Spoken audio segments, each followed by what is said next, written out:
In a city that seemed to stretch endlessly into the sky, where towering buildings glittered like jewels under the sun, and neon lights painted the streets in vibrant hues at night, there was an academy unlike any other. This wasn't just a school, it was a fortress of knowledge, reserved for the wealthiest families who could afford its exorbitant fees. The academy stood as a symbol of power, privilege, and progress, churning out leaders, inventors, and visionaries destined to shape humanity's future among the stars. Amidst this world of luxury and ambition was Eli, a young man whose presence felt almost out of place. Unlike his peers, Eli didn't arrive at the academy in a sleek hovercar or wear designer uniforms tailored to perfection. Instead, he walked to class every day carrying a worn-out backpack, dressed in clothes that were clean but clearly second-hand. His shoes had scuffed soles and his hair was always slightly messy, as though he'd spent more time thinking than grooming. Yet despite his modest appearance, Eli carried himself with quiet confidence. His sharp eyes sparkled with curiosity, and his mind buzzed with ideas most people couldn't even begin to comprehend. Eli wasn't born into wealth or privilege. He grew up in a small apartment on the outskirts of the city, raised by a single mother who worked tirelessly as a repair technician for outdated machinery no one else wanted to fix. Despite their hardships, she encouraged Eli to dream big and never stop learning. When he was younger, they would sit together late at night, poring over old textbooks salvaged from discarded libraries. Those books became Eli's gateway to the universe, fueling his passion for science and exploration. Thanks to years of relentless effort, Eli earned a scholarship to attend the prestigious academy, a rare opportunity for someone like him. But fitting in wasn't easy. From the moment he stepped onto campus, Eli realized he didn't belong. The other students moved through the halls with an air of superiority, chatting about their latest gadgets, vacations on distant moons, or the newest upgrades to their personal AI assistants. They laughed loudly, showing off expensive accessories embedded with holographic displays. Even the teachers treated them differently, praising their innate brilliance while overlooking the quieter students like Eli. One afternoon, during lunch break, Eli found himself sitting alone in the academy's grand atrium. The atrium was a breathtaking space designed to inspire awe. Its ceiling soared high above, dotted with holographic projections of swirling galaxies and distant planets. Sunlight streamed through massive glass panels, casting shimmering patterns across the polished marble floor. Students gathered here, daily, lounging on plush chairs or mingling near the cafe booths that served gourmet meals prepared by robots. Eli, however, preferred solitude. He sat cross-legged on the floor, leaning against a pillar as he read an ancient book titled The Foundations of Astrophysics. It was a battered copy, its cover faded and pages dog-eared from years of use. To Eli, it was a treasure, a relic of a time when humans first dared to reach beyond Earth's atmosphere. As he flipped through the pages, jotting notes in the margins, with a simple pen, he barely noticed the group approaching him. At the center of the group was Dax, a tall, broad-shouldered boy with perfectly styled hair and a smirk that seemed permanently etched onto his face. Dax came from one of the richest families in the city, known for funding cutting-edge research and owning entire sections of the academy. He strutted around like he owned the place, and everyone treated him accordingly. Behind him trailed his usual entourage, a mix of sycophants eager to win his favor and enforcers ready to intimidate anyone who crossed him. "Well, well," Dax drawled, stopping a few feet away from Eli. His voice dripped with mockery. "Look what we have here." Charity boy reading another dusty old book? The others chuckled, forming a loose circle around Eli. Some craned their necks to catch a glimpse of the title, snickering when they saw how plain it looked compared to their sleek tablets and augmented reality devices. "Seriously?" One of them said, feigning disbelief. "You actually read paper books? That's so primitive." Eli glanced up briefly, meeting Dax's gaze without flinching. Then he returned his attention to the page, ignoring the taunts. He knew better than to engage. They weren't worth his time. But Dax wasn't satisfied with being ignored. He crouched down, grabbing the edge of the book to force Eli to look at him. "Come on, charity boy," he sneered.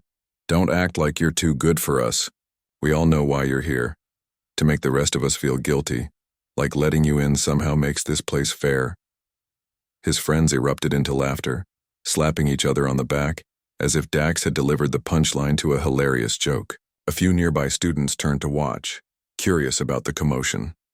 For a moment, Eli remained silent. He closed his book slowly, setting it aside before standing up to face Dax. Though shorter and leaner than the other boy, Eli held himself with a calm dignity that made Dax hesitate, if only for a split second. "You think I'm here because I couldn't afford anything better?" Eli asked, his tone soft but firm. "That's not true. I'm here because I earned my place. Something you'll never truly understand." The laughter died down, replaced by an awkward silence. Dax clenched his jaw, caught off guard by Eli's response. For once, his usual insults didn't seem to land. Before he could think of a comeback, Eli picked up his book and walked away, leaving the group staring after him. As Eli disappeared into the crowd, Dax muttered under his breath, "We'll see about that." Little did Eli know, this encounter was far from over, but deep down he already sensed that trouble was brewing, and he was ready for it. This version expands on the setting, characters, and interactions while maintaining simplicity and clarity. Let me know if you'd like further. Adjustments. The next day, Eli walked into the academy with the same quiet determination he always carried. He didn't dwell on the confrontation with Dax and his friends.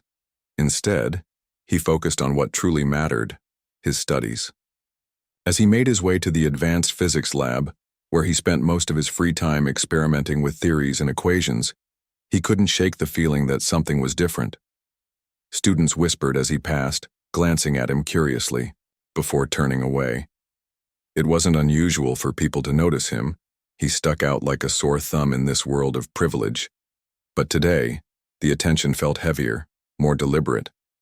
When Eli entered the lab, he found it unusually crowded. Normally, the room was empty save for a few dedicated students or professors tinkering with equipment, but now nearly every workstation was occupied. At the center of the chaos stood Dax, surrounded by his usual group of admirers. They were gathered around a massive holotable, a sleek device capable of projecting complex simulations in midair. When Dax spotted Eli, his lips curled into a smug grin. "Well, look who decided to join us," Dax called out, loud enough for everyone to hear. Charity Boy finally showed up. Eli paused for a moment, considering whether to ignore him and find a quiet corner to work. But something about the scene intrigued him. The holotable displayed an intricate web of equations and diagrams, pulsating faintly as if alive. Whatever they were working on seemed far beyond the typical assignments given to students. Curiosity got the better of him and he stepped closer. "What's going on?" Eli asked casually, tilting his head to examine the projection. Dax leaned back against the table, crossing his arms. "Oh, nothing much. Just trying to solve a little problem no one else has been able to crack, not even our brilliant professors or their fancy AI systems." A few of the students snickered, clearly enjoying the spectacle. One of them chimed in, "Yeah, it's impossible. No one can figure it out." Eli raised an eyebrow. "Impossible? That sounds interesting." Dax's grin widened. "Exactly. Which is why I thought it'd be fun to see if you could do it, since you're supposed to be so smart." The challenge hung in the air, heavy and undeniable. Eli knew exactly what Dax was doing, trying to humiliate him in front of everyone. If Eli failed, it would confirm everything Dax had said about him being unworthy of his place at the academy. But if he succeeded, well, that outcome was almost too satisfying to imagine. "All right," Eli said simply, stepping up to the holotable. "Let me take a look." Gasps rippled through the crowd. Some students exchanged incredulous glances while others leaned forward, eagerly, anticipation crackling in the room. Even the professors lingering nearby paused to watch, curious to see how this unexpected turn of events would unfold. The equation displayed on the holotable was unlike anything Eli had seen before. Or, so it seemed at first glance. It involved hyperdimensional navigation, a concept humanity had only begun to explore in recent years. The goal was to calculate a stable trajectory through multiple dimensions simultaneously, allowing spacecraft to travel faster than light without collapsing under the strain of interdimensional forces. So far, every attempt to solve it had resulted in catastrophic simulations, ships torn apart, timelines fractured, or entire regions of space rendered uninhabitable. As Eli studied the problem, he realized why it had stumped so many experts. The equation relied on principles from quantum mechanics, general relativity, and string theory, all mashed together in a way that defied conventional logic. Most scientists approached it using brute force, feeding endless data into supercomputers, and hoping for a breakthrough. But Eli saw something they hadn't: simplicity hidden within complexity. He pulled out his battered tablet, the same one he used to jot down notes during lectures, and began typing furiously. Around him, the room fell silent. All eyes were fixed on the screen as numbers and symbols danced across it, forming patterns that no one else could decipher. Every now and then, Eli muttered softly to himself, scribbling additional calculations on a scrap piece of paper. Minutes ticked by, each one stretching longer than the last.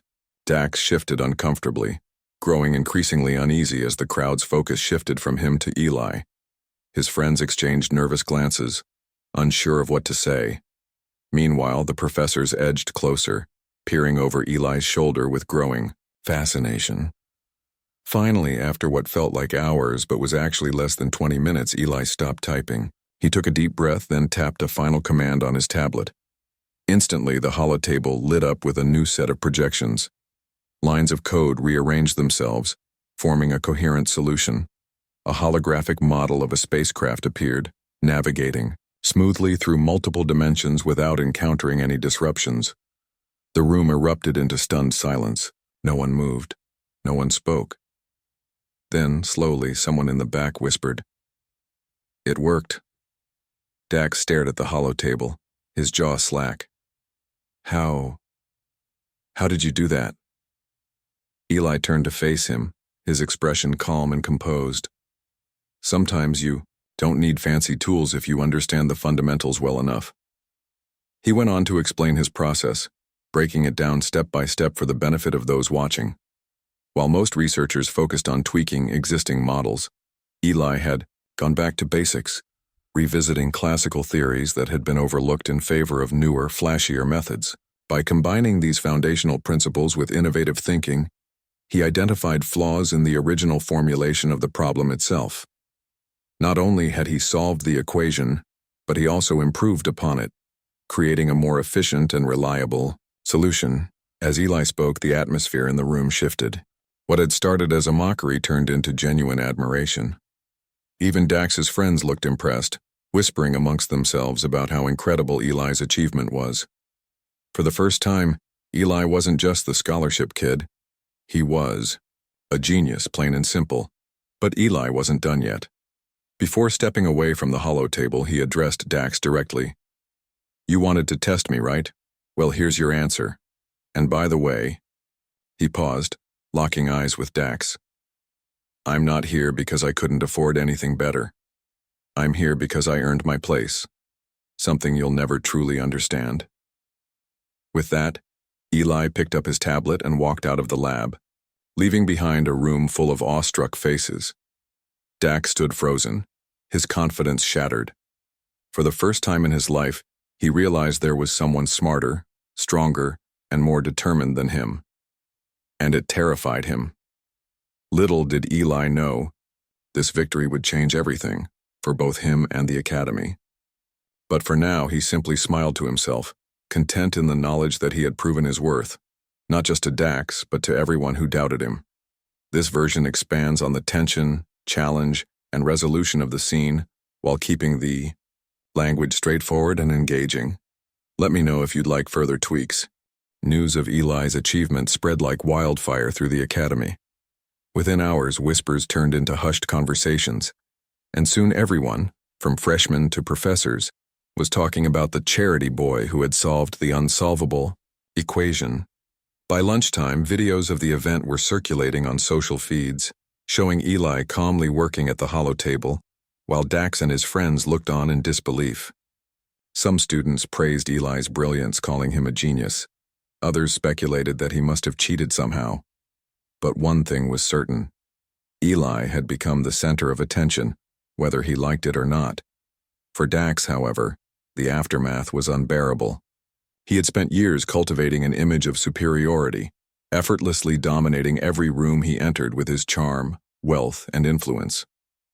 Now, thanks to Eli, that image lay in ruins. Instead of being admired, Dax found himself mocked by peers, who previously worshipped him. They teased him relentlessly, replaying clips of his stunned expression over and over again. Even worse, some began questioning his intelligence, wondering aloud how someone so arrogant could be outsmarted so easily.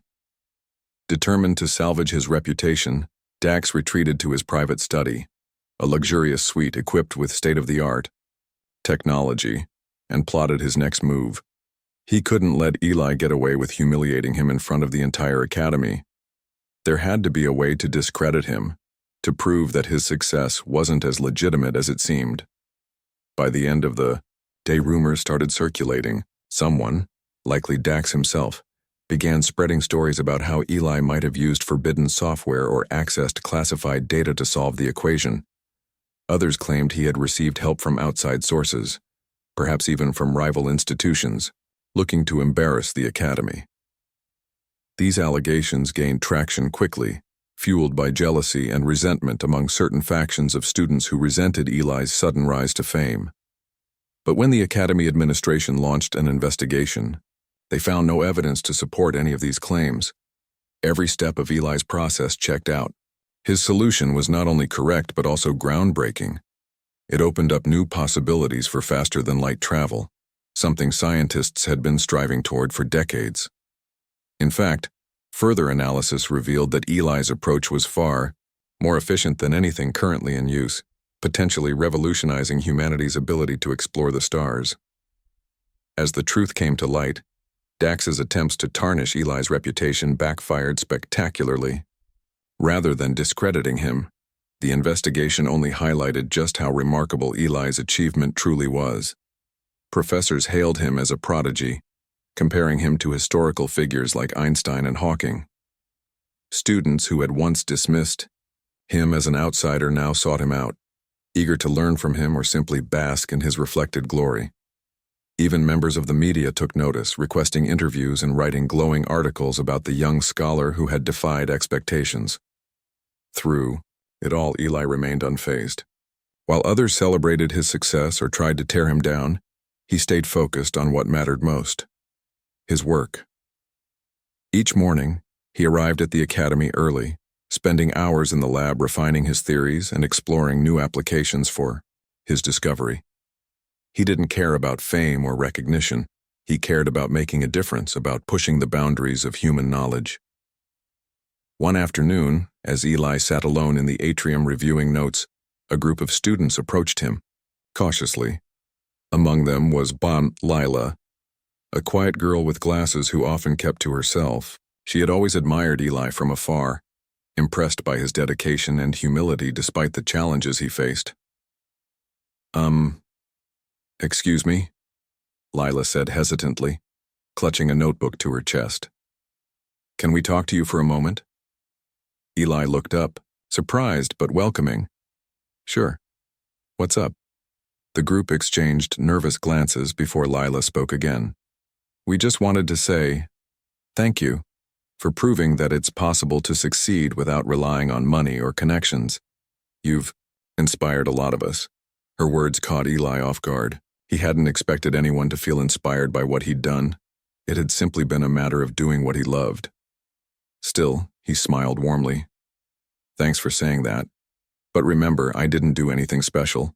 I just worked hard and trusted my instincts. Any of you can do the same if you believe in yourselves." His response left the group speechless. After a few moments of awkward silence, they thanked him again and walked away, buzzing with excitement. From that day forward, Eli noticed a subtle shift in the atmosphere around him. More students began approaching him, not to mock him but to ask questions or share their own ideas. Some even invited him to join study groups or collaborate on projects. Slowly, but surely, Eli was starting to fit in, not because he had changed, but because the people around him had. Meanwhile, Dax struggled to cope with his failure. At first, he tried to brush it off, pretending that Eli's success didn't bother him. But deep down, he knew the truth. For the first time in his life, he felt genuinely inadequate. No amount of money or privilege could erase the fact that Eli had outshone him in every possible way. Desperate for answers, Dax decided to confront Eli directly. Late one evening, after most students had gone home, he found Eli in the library poring over a stack of books. The room was dimly lit, filled with the soft hum of automated shelves rearranging themselves. Dax hesitated for a moment, unsure of what to say. Finally, he cleared his throat. "Hey," he muttered, his voice uncharacteristically subdued. Eli glanced up, surprised to see Dax standing there. "Oh, hey." An awkward silence followed. Dax shuffled his feet, avoiding eye contact. "Look, I wanted to say something." Eli waited patiently, sensing that this conversation was important, even if Dax didn't fully realize it yet. "I was wrong about you," Dax admitted reluctantly. "You're incredible, smarter than anyone else here, including me." It was a rare moment of vulnerability from someone who prided himself on being untouchable. Eli studied Dax carefully, searching for signs of insincerity. But all he saw was genuine regret. "Thank you," Eli replied softly. "I appreciate that." Dax exhaled sharply, as though relieved to have gotten those words off his chest. "I guess what I'm trying to say is, I'm sorry. For everything." Eli nodded, accepting the apology without judgment. "Apology accepted. Just remember, you don't have to compete with anyone to prove your worth. Focus on becoming the best version of yourself, and everything else will fall into place." Dax stared at him for a long moment, then gave a small, hesitant smile. "Yeah, maybe you're right." As Dax walked away, Eli returned to his books, content in the knowledge that he had made a difference, not just in his own life, but in someone else's as well. He understood that change didn't happen overnight, especially in a place as rigid and hierarchical as the academy. But he also knew that progress was possible, one step at a time. In the weeks that followed, Eli continued to make waves.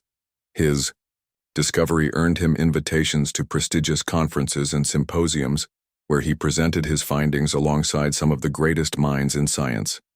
Yet despite his growing fame, he never lost sight of his roots. He remained humble, grounded, and fiercely committed to using his talents for the greater good. And though the journey ahead would undoubtedly bring new challenges, Eli faced them with the same resilience and determination that had brought him this far. After all, he knew better than anyone that true brilliance wasn't defined by wealth or privilege. It was defined by passion, perseverance, and the courage to dream beyond limits. This version expands on the emotional fallout, character, dynamics, and thematic depth while maintaining simplicity and clarity. Let me know if you'd like further adjustments. The days that followed Eli's triumph were a whirlwind of activity. News of his achievement had spread far beyond the academy, reaching even the highest echelons of society. Scientists, politicians, and entrepreneurs clamored to meet him, eager to learn more about the young prodigy who had cracked one of humanity's most elusive problems. Invitations poured in from all corners of the globe, each offering opportunities to present his findings at prestigious conferences, collaborate with leading researchers, or join groundbreaking projects. At first, Eli was overwhelmed by the attention. He wasn't used to being in the spotlight. His life had always been about quiet determination and solitary study. But as he navigated this new reality, he reminded himself of why he had worked so hard in the first place. It wasn't for fame or recognition. It was to push the boundaries of human knowledge and make a difference in the world. With that mindset, he embraced the opportunities before him, knowing they could help him achieve his goals on a larger scale. One of the first major events Eli attended was an international summit on interstellar exploration. Held in a gleaming conference center orbiting Earth, the summit brought together some of the brightest minds in science and technology. As Eli stepped onto the stage to deliver his presentation, the audience erupted into applause. For a moment, he froze, taken aback by the sheer size of the crowd. But then he remembered something his mother had once told him. When you're scared, just focus on what you love.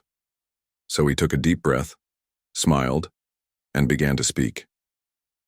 Eli's presentation was nothing short of extraordinary. Using simple language and vivid visuals, he explained his solution to the hyperdimensional navigation problem in a way that even non-scientists could understand. He described how combining classical theories with innovative thinking had allowed him to bypass the limitations of modern computational models. He also emphasized the importance of accessibility in education, pointing out that many brilliant minds were overlooked simply because they lacked resources or connections. The universe belongs to everyone, Eli declared, his voice steady and confident. Not just those born into privilege. If we want to reach the stars, we need to lift each other up, not tear each other down. His words resonated deeply with the audience, earning him a standing ovation. Even the most skeptical attendees couldn't deny the power of his message. By the end of the summit, Eli had secured partnerships with several organizations dedicated to advancing space exploration and making scientific education more inclusive. It was a dream come true, but it was only the beginning. Back at the EI Academy, things had changed dramatically. Eli's peers no longer mocked him or dismissed him as an outsider. Instead, they treated him with a mix of admiration and respect. Some openly praised his brilliance while others sought his advice on their own projects. Even the professors who had previously underestimated him now went out of their way to support him. The Academy itself launched a campaign to highlight Eli's success, using his story to promote diversity and inclusion in STEM fields. But not everyone was happy about Eli's rise to prominence. Dax, in particular, struggled to adjust to the new dynamic. After apologizing to Eli in the library, he had tried to move on, focusing on rebuilding his reputation. At first, he attempted to regain his status by doubling down on his usual antics, throwing lavish parties, flaunting his wealth, and surrounding himself with sycophants. But it quickly became clear that none of that mattered anymore. People weren't impressed by flashy displays of privilege. They were inspired by genuine talent and hard work. Frustrated and humiliated, Dax lashed out. He started spreading rumors again, this time accusing Eli of stealing credit for someone else's work. He claimed that Eli's solution wasn't original, suggesting that he must have copied it from classified research stolen by hackers. These allegations gained traction among a small faction of students who resented Eli's sudden popularity. They whispered behind his back, questioning whether he truly deserved the accolades he was receiving. Once again, the Academy administration launched an investigation. This time, however, the process was thorough and transparent. Independent experts reviewed every aspect of Eli's work, tracing its origins back to his initial calculations and experiments. Not only did they confirm that Eli's solution was entirely his own, but they also discovered evidence of plagiarism in Dax's own academic record. It turned out that Dax had been cheating for years, relying on hired tutors and ghostwriters to complete assignments and exams on his behalf. When the truth came to light, Dax's world crumbled around him. His parents, horrified by the scandal, withdrew their funding from the Academy, leaving him without the financial support he had always taken for granted. His friends abandoned him, unwilling to associate with someone whose actions had brought shame upon the institution. For the first time in his life, Dax was forced to confront the consequences of his arrogance and dishonesty. Despite the chaos swirling around him, Eli remained focused on his mission. He didn't waste time dwelling on Dax's downfall or gloating over his victory. Instead, he channeled his energy into helping others. Inspired by his own experiences, he founded a mentorship program aimed at supporting underprivileged students at the Academy. The program provided access to tutoring, resources, and networking opportunities, leveling the playing field for those who might otherwise be overlooked. Eli also worked closely with the Academy's leadership to implement reforms designed to foster inclusivity and innovation. Together, they established scholarships for students from marginalized communities, revamped the curriculum to emphasize critical thinking over rote memorization, and created spaces where diverse voices could be heard and valued. Slowly, but surely, the Academy began to transform into a place where talent and determination mattered more than wealth and connections. Through it all, Eli stayed true to himself. He continued to spend long hours in the lab, exploring new ideas and pushing the boundaries of what was possible. He collaborated with classmates and professors alike, sharing his knowledge freely and encouraging others to do the same. And whenever someone asked him for advice, he offered the same wisdom he had shared with Dax in the library. Focus on becoming the best version of yourself, and everything else will fall into place. By the end of the academic year, Eli's impact was undeniable. He had not only revolutionized hyperdimensional navigation, but also inspired countless individuals to pursue their dreams regardless of their circumstances. His story served as a reminder that true brilliance wasn't defined by wealth or privilege. It was defined by passion, perseverance, and the courage to challenge the status quo. As for Dax, he eventually found redemption in an unexpected place. Stripped of his privileges and forced to fend for himself, he enrolled in a public university, where he worked tirelessly to earn his degree. Though the journey was difficult, it taught him humility and resilience. Years later, he dedicated his life to supporting educational initiatives aimed at leveling the playing field for future generations, a decision influenced in part by the lessons he had learned from Eli. And so, the fallout from Eli's triumph rippled outward, shaping lives and changing perspectives in ways no one could have anticipated. What had begun as a personal victory for one young scholar evolved into a movement that transcended borders, industries, and ideologies. It was proof that even the smallest actions could spark monumental change, if only we dared to believe in ourselves and each other. This version delves deeper into the aftermath of Eli's success, exploring its broader implications and character development. Let me know if you'd like further refinements. Years passed, and Eli's name became synonymous with brilliance, resilience, and innovation. What had started as a quiet rebellion against inequality, a lone scholarship student challenging the status quo, had grown into a global movement that reshaped how people thought about education, opportunity, and human potential. His discovery of hyperdimensional navigation revolutionized space exploration, paving the way for faster-than-light travel and opening up new frontiers for humanity to explore. Entire colonies were established on distant planets, and trade routes between star systems flourished. But beyond his scientific achievements, it was Eli's philosophy that left the deepest mark. Eli never sought fame or fortune.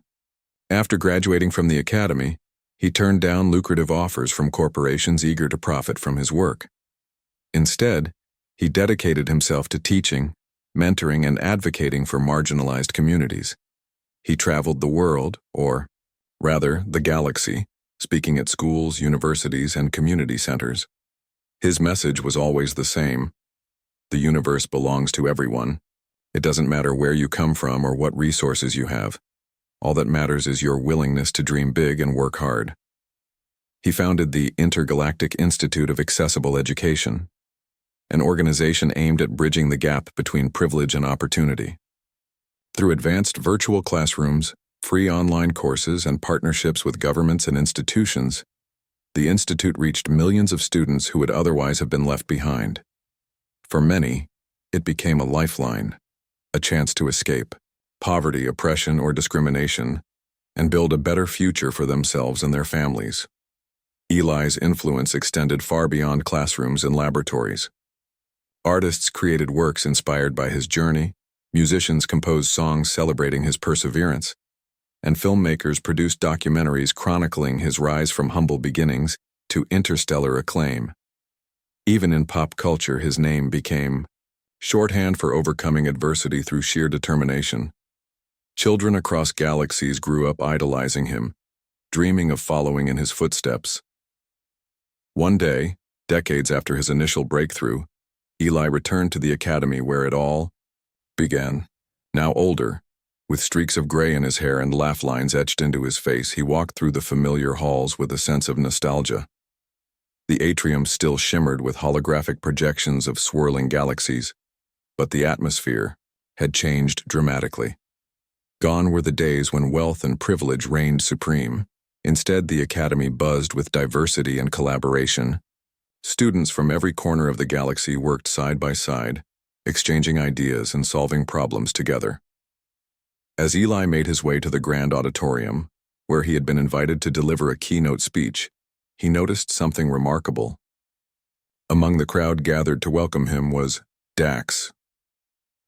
No longer the arrogant bully he once was, Dax now stood tall, dressed in modest attire, and carrying himself with a quiet dignity. When their eyes met, Dax smiled warmly and stepped forward. "Eli," he said, extending his hand. "It's good to see you again." Eli shook his hand firmly, returning the smile. "Likewise, Dax. I heard about the work you've been doing. You should be proud." Dax nodded, his expression tinged with gratitude. Over the years, he had transformed himself completely. After earning his degree at the public university, he had devoted his life to supporting educational initiatives aimed at leveling the playing field. He worked closely with Eli's Institute, helping expand its reach and impact. Though they hadn't spoken much since their time at the academy, Eli had kept tabs on Dax's progress, and he couldn't help but feel a sense of pride in how far the former bully had come. "You're the reason I'm here today," Dax admitted, quietly. "If it weren't for you, I might still be stuck chasing empty validation. Thank you for everything." Eli placed a hand on Dax's shoulder. "You did the hard work, Dax. I just pointed you in the right direction." When Eli took the stage later that evening, the auditorium erupted into applause. Thousands of students, faculty members, and alumni filled the seats, their faces glowing with admiration. As Eli looked out at the sea of people, he felt a wave of emotion wash over him. This place, once a fortress of privilege and exclusion, had become a beacon of hope and possibility. And he knew he had played a part in making that transformation happen. "Thank you," Eli began, his voice steady but filled with warmth. "Thank you for welcoming me back to this incredible institution. It's hard to believe how much has changed since my time here. Back then, I was just a kid with a dream and a battered textbook, trying to find my place in a world that didn't seem to want me. But today, standing before all of you, I realized that I wasn't alone. There were teachers who believed in me, classmates who supported me, and even rivals who challenged me to grow." He paused, letting his words sink in. Then he continued, his tone growing more passionate. "The truth is, none of us succeed alone. We succeed because someone believes in us, because someone gives us a chance, because someone reminds us that our dreams are worth fighting for. That's why I've dedicated my life to creating opportunities for others, to ensuring that no one ever feels like they don't belong, no matter where they come from or what challenges they face." Eli went on to share stories of individuals whose lives had been transformed by his institute. He spoke of a girl from a war-torn planet who had gone on to design sustainable habitats for displaced communities. He told the story of a boy born without access to formal schooling, who had developed a groundbreaking renewable energy source. Each tale was a testament to the power of education and the boundless potential within every human being. "But this isn't just about me," Eli concluded. "It's about all of you. Every single person in this room has the ability to make a difference, to inspire, to innovate, to change the world. So I urge you, don't let fear or doubt hold you back. Trust in your abilities, lean on each other, and never stop reaching for the stars." As Eli stepped away from the podium, the audience rose to their feet, cheering and clapping wildly. Tears streamed down some faces, while others pumped their fists in solidarity. In that moment, Eli knew he had accomplished something greater than any equation or invention. He had sparked a legacy of hope. In the years that followed, Eli's contributions earned him international recognition. He received countless awards and honors, including the prestigious Galactic Medal of Excellence, awarded to individuals who had made unparalleled advancements for humanity. Yet despite his accolades, Eli remained humble, always crediting those who had supported him along the way. His story inspired generations to come. Textbooks featured chapters on his discoveries, museums displayed exhibits about his life, and statues were erected in his honor. But perhaps the greatest tribute to Eli's legacy was the countless lives he touched, the young scholars who dared to defy expectations, the inventors who pushed the boundaries of possibility, and the leaders who championed equality and inclusion. As for Dax, he spent the rest of his life working tirelessly to ensure that no child ever had to face the barriers he once imposed on others. Together, he and Eli formed a partnership that transcended their past rivalry, proving that even the most unlikely alliances could lead to extraordinary outcomes. And so, the tale of the black scholar who stunned the rich kids became more than just a story. It became a timeless reminder of the power of resilience, ingenuity, and compassion. It showed that true brilliance wasn't defined by wealth or privilege, but by the courage to challenge the status quo and uplift others along the way. This final section ties together the themes of redemption, legacy, and inspiration, bringing closure to Eli's journey while reinforcing the broader impact of his actions. Let me know if you'd like further adjustments.